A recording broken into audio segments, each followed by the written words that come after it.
This is Tony again with Unpacking Dieselpunk, and this is episode 8, the season finale. And as you can see, instead of you seeing me, you are seeing my drawing table, and I have a sketch that I started earlier. And those of you that joined me earlier, I thank you for hanging with me. Please excuse the technical difficulties. We try to get some of that stuff taken care of ahead of time, but you know technology. But what I wanted to do today for our final episode together, I still want to take your questions. And so I have a separate screen that I'm taking a look at to see your shout outs, your questions, anything that you want to share. But what I want to share is a live demo of a sketch that I'm doing. And hopefully, if I do this right, I will incorporate some of the actual elements and processes that will make this sketch not just any everyday sketch, but make it a Dieselpunk drawing. And so that's what ties into at least my definition of Dieselpunk. And many of you that have seen some of my previous episodes, you've heard me say this before. I like the definition of Dieselpunk as a method of creativity that combines the historic style of the mid-1910s through about the mid-1950s with elements of sci-fi, fantasy, and or horror. So that's our goal today, is to have a drawing here that is not just any everyday drawing, but incorporates that historic flair or those elements of the time period, but still gives it that little twist, like do that twist part that makes it Dieselpunk. So that twist has to be some form or flavor of either sci-fi, fantasy, or even horror. And that's what makes it, instead of just a historic piece, to an actual Dieselpunk piece. But I want to give shout outs to those of you that have joined before and are coming back to me. Hey, Chad, how are you? Johnny Weekend, good to see you again, sir. Thank you for hanging out with me this morning. Now, one of the things that I want to ask those of you that are here with me now, I'm at a crossroads with this drawing. I can make this drawing, this character here, either male or female, depending on what elements, features, and things that I add to it or take away from. But I'm at that crossroads. So I want to hear from you. Should this be a fella or should this be a lady? You guys tell me. What's your vote? What's your take on it? Should I make a male or female character with our drawing for today? And even if you are just joining us in the replay, I want to get your questions as well too, because I will entertain those questions. But thank you all for joining me so far. We've got Chad here, we've got Johnny here, and who else is joining us this morning? We saw G earlier on I'll call it my test video that I did earlier. So let me know if you want this to be a guy or gal, male or female. Feel free to post in the comments, y'all. Which one do you prefer for today's drawing? This is in our season finale of Unpacking Dieselpunk. I want to thank all of you that have been hanging with me so far with this. This was kind of like an experiment that I was doing. And also I wanted it to be a way to help at least myself, if for anybody, to kind of get my arms around a lot of the questions that were going around back and forth about what's Dieselpunk, what's not Dieselpunk, why does it matter, and all of that. Hey, Sheila, thank you for joining us and watching today. Who else do we have with us? Okay, so Chad says, he says that it should be a lady. All right, Chad, we'll take that under consideration. Who else? Go ahead and let me know what your choice is for our sketch today, because I'm at a crossroads, y'all. I'm right at a point. As you can see, I've got the basic elements of the face drawn here. And what you'll see that I'm starting to add are some elements, at least in the costuming, that would make this drawing not just any regular drawing, but one that represents the Dieselpunk genre. And so what helps with representing that genre is, at least from my definition, it needs to have some type of elements that reflect that historic style of anywhere from the 1910s through the 1950s. And so most of you that know and have seen some of my artwork, you can see that this looks like this is going to be another one of my pilots. And usually with my pilots, they do reflect that World War II era. So it fits right within that timeline of the Dieselpunk era. What makes it easy is that, especially when you have a certain timeline, you're able to look at the clothing and things that they were, hey, Miss Evelyn, how are you? So good to see you. And Miss Evelyn also says she votes for it to be a lady. So I'm going to take actually Miss Evelyn's vote, and we're going to run with that because we honor her and we thank her so much for just hanging out with us and contributing. And so we're going to go with Miss Evelyn's vote of making this a lady. So what I've got to do, y'all, is I've got to make sure that the features are not too hard lined or like, for example, the brow right here. I've got to make sure that that brow is not too hard. Same thing with other features, but at the same time, still making it with its own personality. But that's that crossroads that I'm at. And that's the same thing with, or similar kind of thing with any of these genres. When somebody says, what does it matter? You know, why do you have any kind of guidelines for what's dieselpunk and what's steampunk and things like that? Well, in the big picture, in the big scheme of things, stuff like that does not matter. When it comes to being a creator, whether you're a writer, whether you are a visual artist or any type of storyteller, you still need to have certain elements to communicate whatever it is that you're trying to communicate. And so in my case here, I'm doing two things. I'm creating a pilot's cap, similar to the pilot's caps that Miss Evelyn's mother, also named Rosie, but she was Rosie the leather cutter, not Rosie the riveter, but we honor her as well.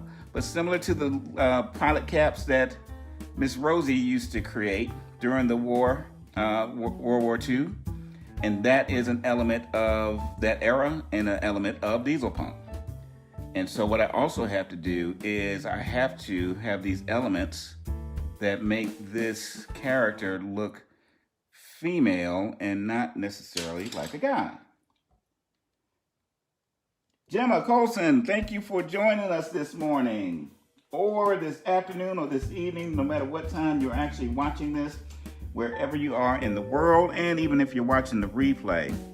Just want to thank everybody for joining us in our final episode for this season of Unpacking Dieselpunk.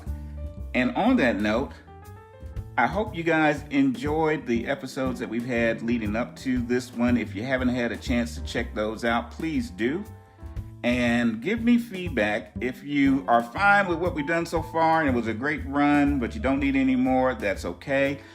However, if you want more and you want me to do a season 2, definitely let me know that, and then I will do so. Now, here's the important thing about you definitely letting me know that, is because what I will do, I want to seek out a sponsor if we do a second season.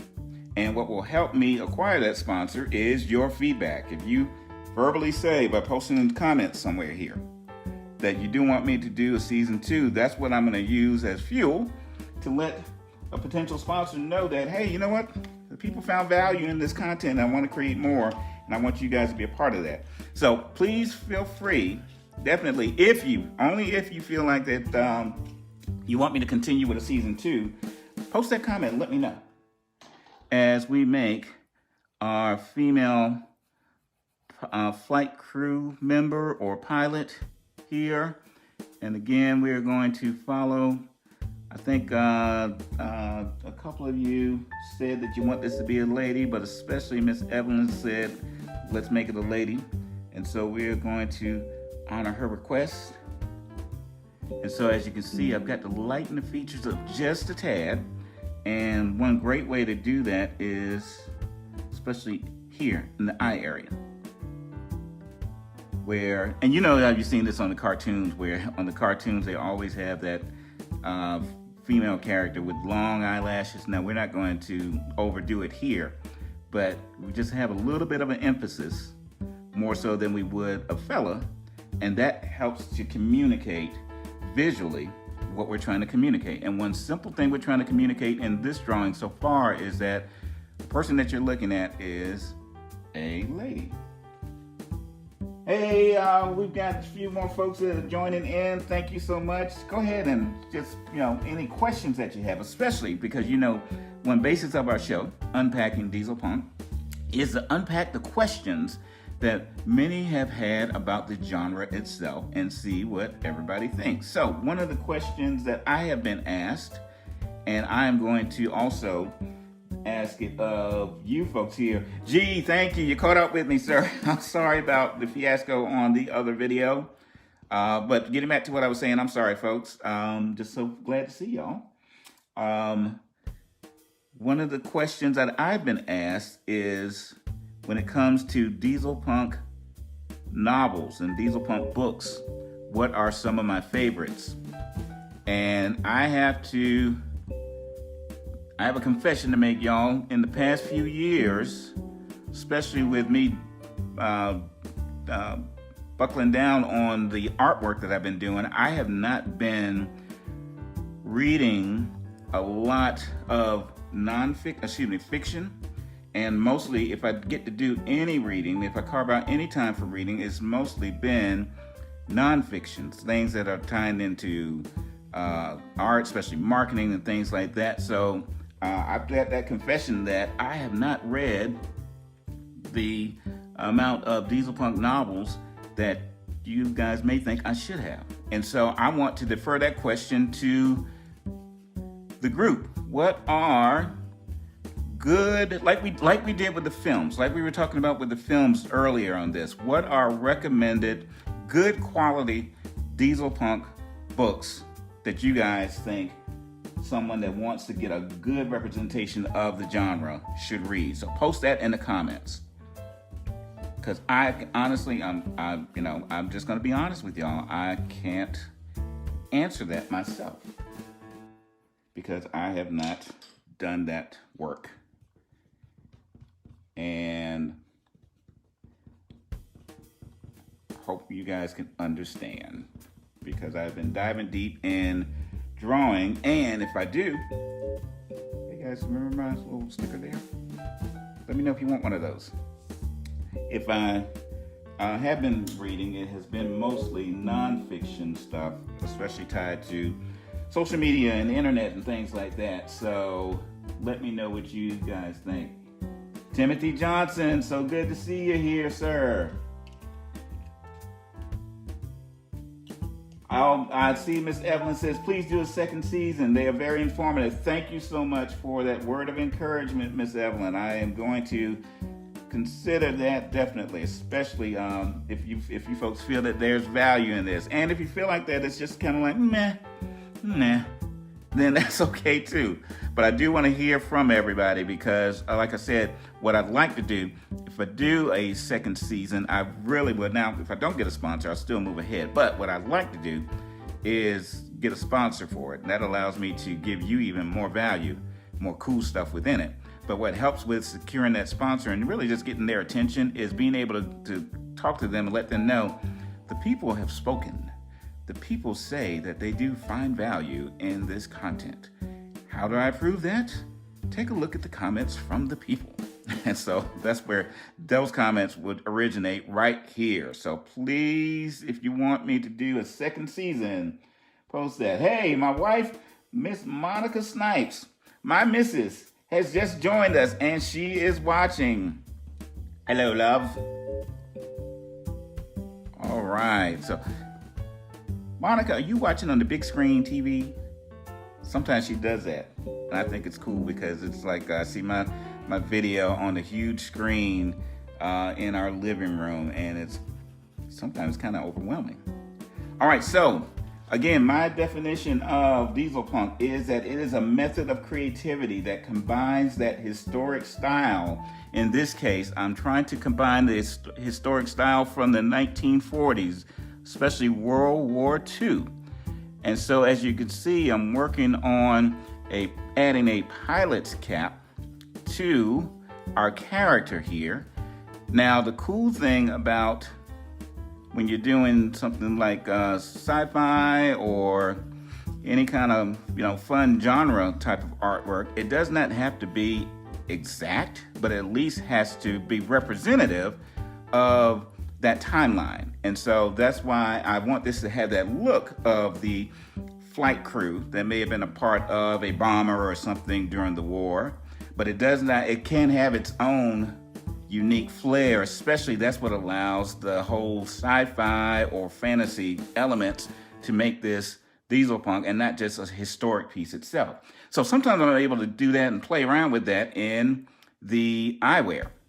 And so I could make this the traditional goggles that they actually did wear during World War II. But I think what I want to do today, especially since I've got limited space here, and especially since I do want to show you that you can, for Dieselpunk, you combine the historical look with a twist of the sci-fi. I think I want to play with how the goggles look, where they kind of remind you of the ones that they historically wore, but they may have this kind of unique look to them that you're like, wait a minute, what do those goggles do? Is that some type of technology that we're not familiar with from the history books? And so let's experiment with that. Now, I will touch this drawing up offline, but today I just want to have you here hanging with me as we together kind of go down this road. And again, as we title this Unpacking Dieselpunk, this is just a way of just showing you a lot of the stuff I've been talking about in the last 7 episodes. Let's put it into action. Let's put it into action live. So what we're doing here is we're taking the elements of the historic style, which is in this case a World War II pilot's cap and goggles. But then you're adding that sci-fi kind of twist to it. So what can we do that makes it look a little bit different than the norm, and something that makes you go, wait a minute, that's not something that was in their historical timeline. Is this something unique, something new? And that's where it starts getting kind of interesting, where it's not just a documentary piece or something like that. It's got that extra sci-fi flair to it that makes it Dieselpunk. Let me see some of the questions or comments that are here. My missus had a little heart there. Thank you, love. Let's see, hey Armando, good to have you here. Thank you for the comments there, G. G, you are always an encourager, and I appreciate it, sir. I want you to know that if I don't comment or thank you enough like I should, I want to take this opportunity to publicly let you know that every like and post that you add to the stuff that I put up there, it is an encouragement, sir, and it helps to fuel the fire and keeps me going. So thank you, sir, very much. And the rest of you, those of you that chime in and give me feedback, whether it's, I call it all constructive feedback, because it doesn't have to just say, hey, great job. If you're saying, hey, you know what, that looks weird, that's fine too. I appreciate it all. All right, so we're going with some, hey, Johnny Weekend. Thank you, Johnny. He says season 2, the saga continues. I am going to add that to the feedback that I'm kind of collecting. And again, if I do this, I really want to make sure that it is of value to you. It's not about me. All right, so what we're doing here is we've got, now again, from the feedback that y'all shared, and I really appreciate that feedback, you determined and decided that we were going to make this a female. And so my job was to make sure that the features were not too harsh, but they were definitive of a young lady versus a gentleman. Especially the challenge is because, as you can see, she's wearing a pilot's cap. So I can't do anything with the hair that communicates that this is a guy or a gal. Therefore, I have to use elements in the facial structure that help communicate that more so, where your eye reads it as, oh, that's a girl. Same thing with it being Dieselpunk. The elements have to give somebody that has to communicate that, oh, this is something that's cool from World War II, but there's something unique about it that is kind of like out of time. What's that word? Anachronistic, where it's something that is placed in a time period that should not be there. And so we are going to try to do something with that with the goggles. And I don't want to go overboard with it because I may just stay right where I am right here, but just enough where if somebody took an actual photo of a pilot from World War II, from a bomber, and held it up against a drawing like this and looked at the goggles, and they can say, that doesn't look like the normal goggles that the guys or well, actually, more so the guys wore back then that adds to us putting that twist on it that makes it Dieselpunk and not a historic piece. Does that make sense, y'all? Hey, we have Mr. Spingen here. Thank you so much for chiming in. Hank, where are you from? Love to hear that. I can't click it right now to see, but just feel free to post in the comments where you're joining us from. Anyone that's not joining us from the U.S., please post in the comments where you're joining us from, because I want to thank y'all for taking out the time, especially we know that you guys are in a different time zone than my Eastern time zone here.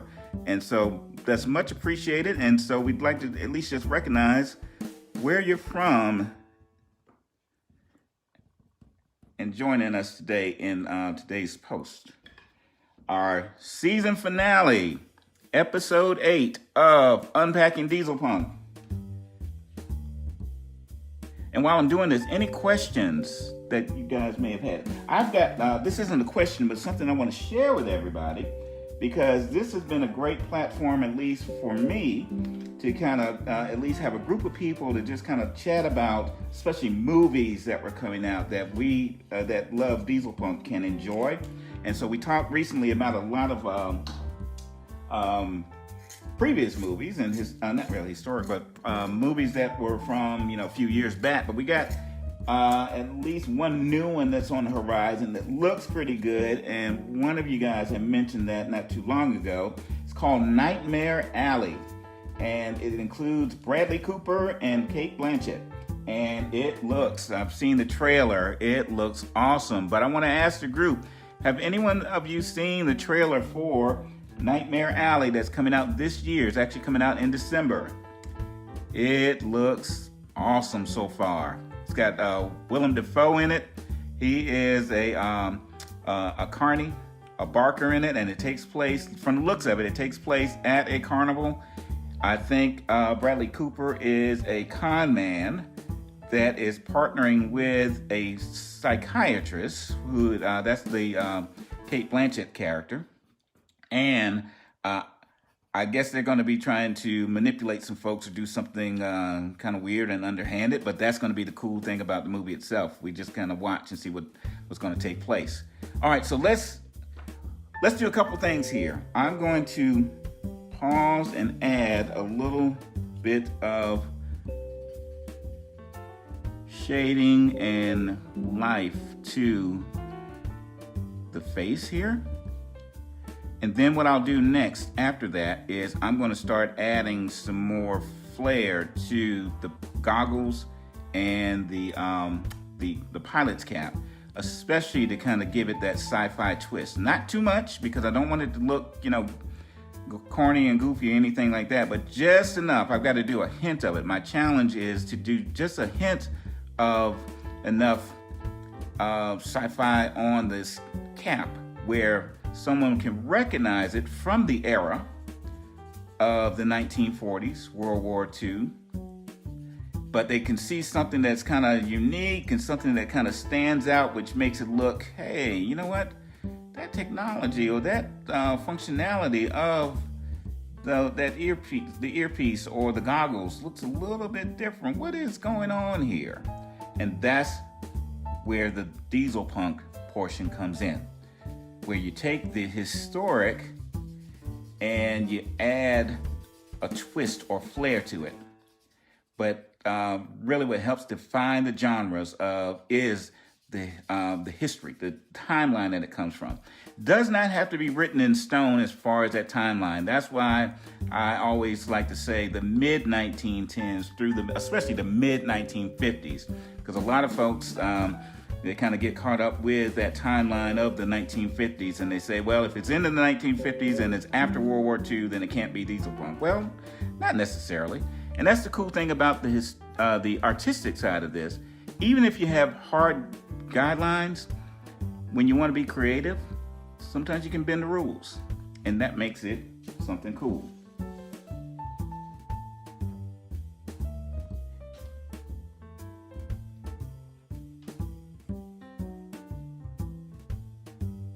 So bending the rules with those timelines and bending the rules with genres makes me think about another topic that is related to unpacking Dieselpunk. Is we've defined here Dieselpunk, but I like to call it Dieselpunk influence that we may see in certain movies. Let's say, for example, the movie itself may not be taking place in the historic timeline of the 1910s through the mid-1950s, but you can look at some of the visuals, some of the elements that are there, and it has those elements that will remind you of World War II, but it's not taking place in. And so I call that Dieselpunk influence. Perfect example of it. And one of the earliest exposures I think many of us were given to Dieselpunk or the Dieselpunk influence is, some of you know what I'm getting ready to say. Yes, Star Wars, especially the early episodes, especially the first Star Wars movie, when we were first introduced to Star Wars itself, A New Hope, when we saw the cockpit of, as an example, the Millennium Falcon, and just the window that Han Solo and Chewbacca and all those that were riding in, that window was actually the folks that designed all that. They actually based that off of the look that was seen in World War II bombers. The way that they patterned the dogfight scenes actually was the same thing off of dogfight scenes from World War II. So that's what I call Dieselpunk influence. So what do you guys say? Give me some examples of, or share that here, or do you agree, and is this your first time seeing that or hearing about that, or is this something that you're already familiar with, where you know that Star Wars itself didn't take place even on Earth, but you can see that it is the Dieselpunk influence that's incorporated in a space movie. Share your thoughts, share your questions. Let me know if you agree or if you totally disagree. As we're coming together and kind of firming up her cap, let's do something with her collar here too.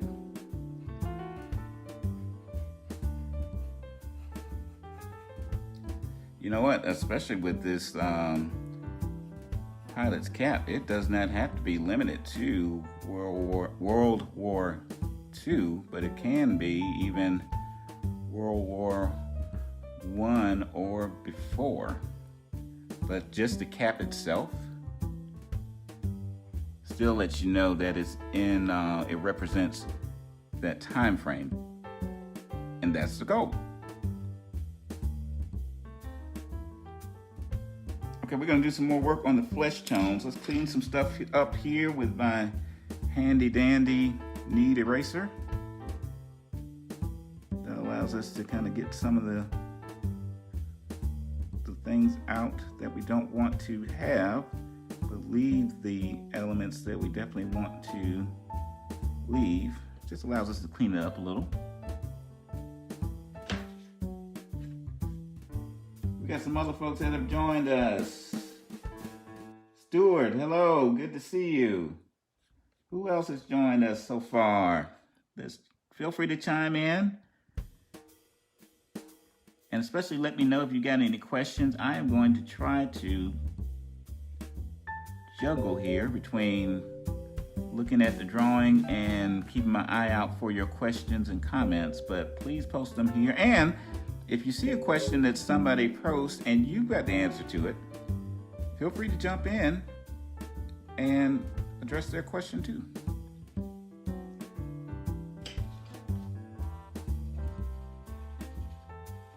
All right, so what I'm using here is my burnisher to add the shading and tones to the face. This gives the shape to the face using lights and darks.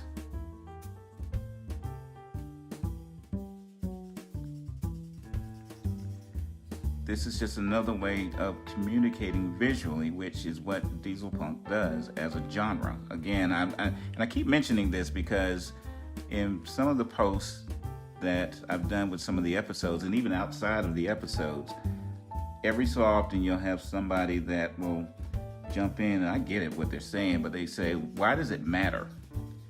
And in the big scheme of things, stuff like that, it's not anything that's huge that matters, but it's important, especially when creators are trying to communicate something through the book that they're writing, the story that they're telling, the drawing or painting that they're doing, the film that they are editing.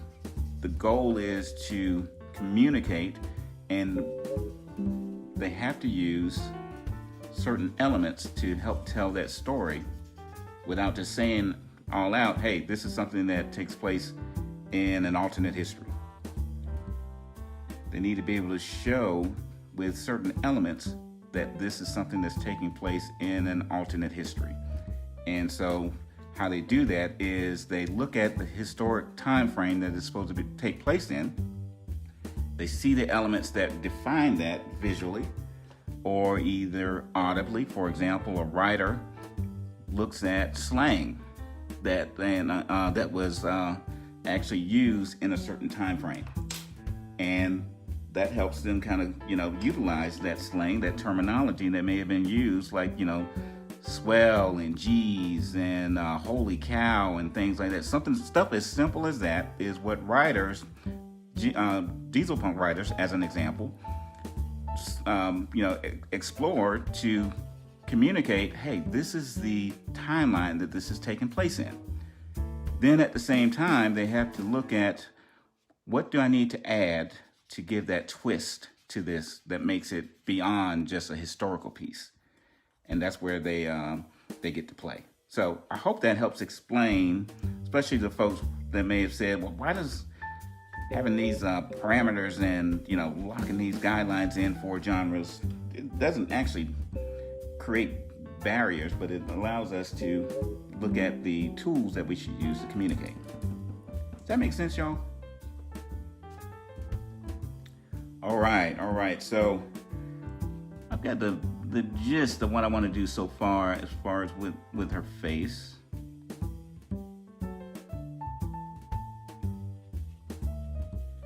And I've got to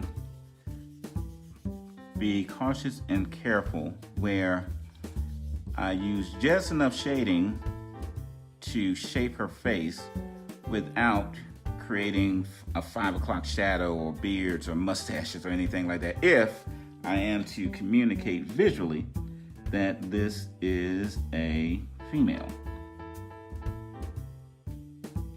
So now let's go and do some touches on the pilot's cap.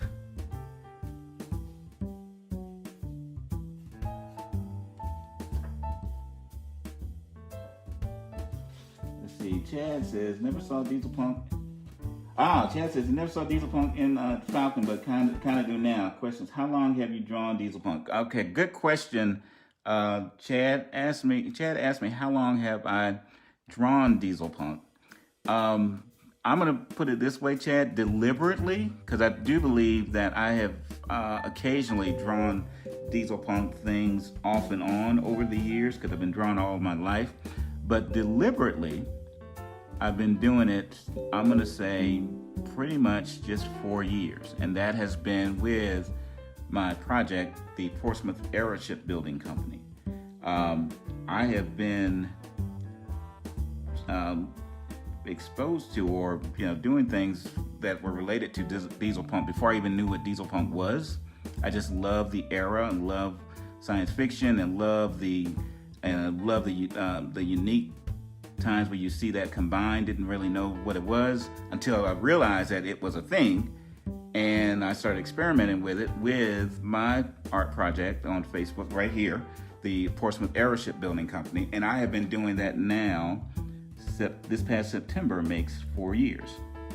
But great question, thank you. And yes, Dieselpunk is all over or sprinkled within, especially the early Star Wars films, and I can't think of the next to the last one, not the final one, but I think it's the next to the final one, where they have the scene of the Rebel bombers. Not only the bombers themselves, but part of the crew, just their uniforms and what they're wearing, the flight crew. It's got Dieselpunk written all over it. It's got that World War II bomber crew look and feel. So Star Wars is one that takes place in a totally different world, totally different time frame, but it is what I call and consider Dieselpunk influenced. Great question. Who else has questions here? Let's go ahead and throw those out here. Okay, and I'm supposed to be tweaking this, right? I gravitate towards faces, but I am going to, like I said, do some work on the goggles here. Not too much, because I don't want it to look too way out of the timeline, but I'm going to show you something I'm going to add to that I usually add, and I think it's going to help with this as well too.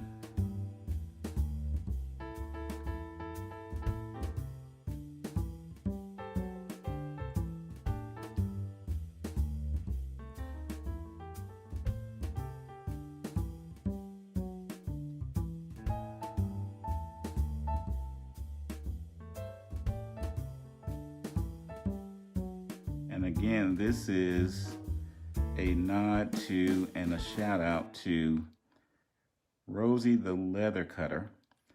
And we have her daughter here that's been a great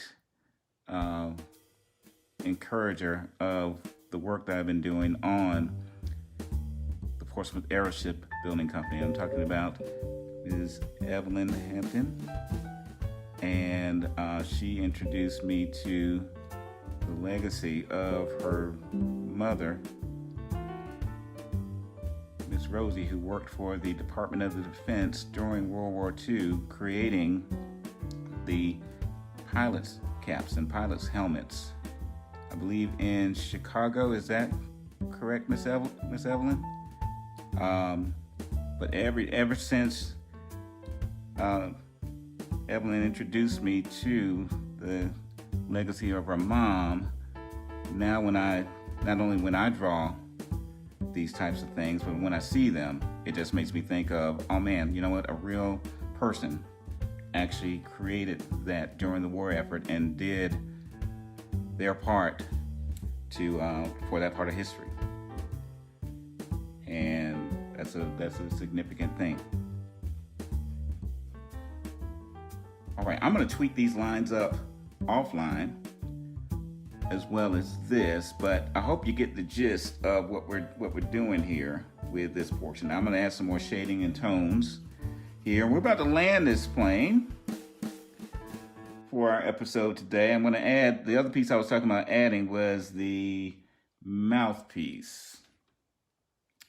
And I am going to, let's see, for the headset, I'm just going to have it extend right here and put a little round piece here. Hope you guys can see that. And I'm going to tweak that a little bit more offline. I might make it a little bit smaller, but that's another element and piece I want to add to it. So we're going to do some more shading here, give it some more values and tones. I want to thank everybody for joining me this evening. Yes, Miss Ellen answered my question. She said her mom had a defense job in Chicago making the leather helmets for flight crews. Absolutely. And we honor that legacy.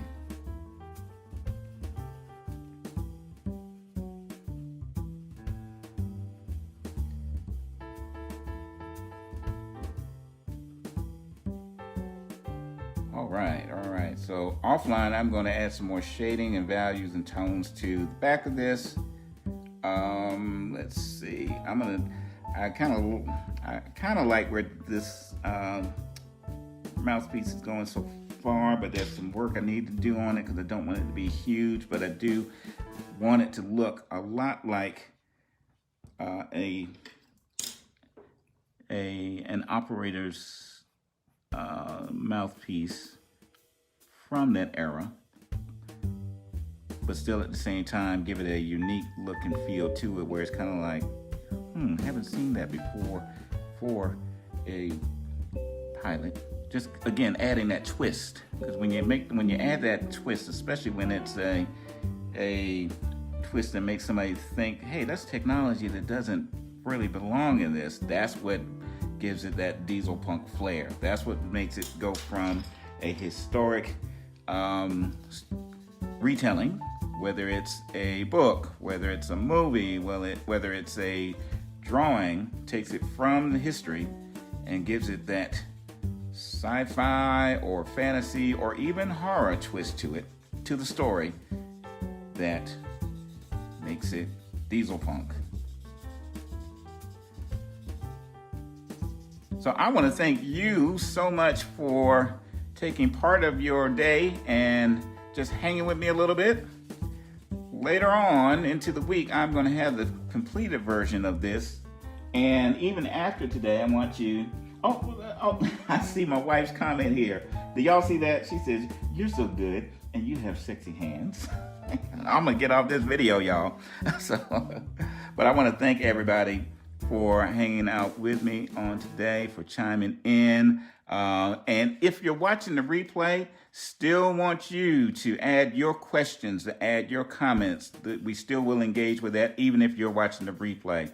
But those of you that are watching the replay, or especially those of you that have joined me live today, thank you so much. Again, big thing I love for you to do is, this is, as many of you know, is the season finale of Unpacking Dieselpunk. This is episode 8, and I wanted to go live with it just to do something a little bit unique. But I really want to get, if you want me to continue with a season 2, then share that in the comments. And honestly, if you feel like that, you know what, season 1 was okay, and you know, let's leave it at that, then share that in the comments as well too. But that will help to determine if we are going to do a season 2.